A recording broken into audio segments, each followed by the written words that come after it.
I want to switch focus to ask you a bit more about the venture studio. Sure. So, venture studios have had hundreds of different kinds of models, and it's really, really difficult to find a formula that's going to work, right? You have to be very, very specific. You have to have certain kinds of experts or certain kinds of partnerships or those kinds of things. And you have personally seen, I've also personally seen a lot of them fail because they did not come from any expertise at all. And they just formed together with their friend from across the street and they're like, let's start this. There seems to be a lot of money in the market. There seems to be a lot of startups that are happening. How can we capitalize on this?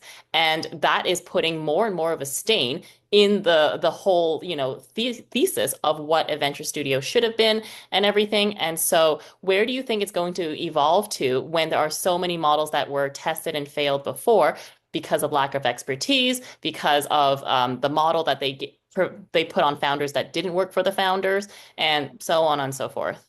Yeah, venture studios are fascinating because they've been around a long time.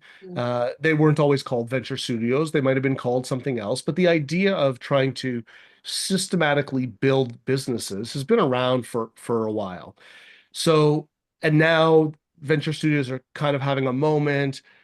I would say, an industry of sorts is emerging around them. People are talking about venture studios as an asset class, Mhm. trying to professionalize and mature the venture studio industry, perhaps. But Yeah. there are many models, many flavors of venture studios.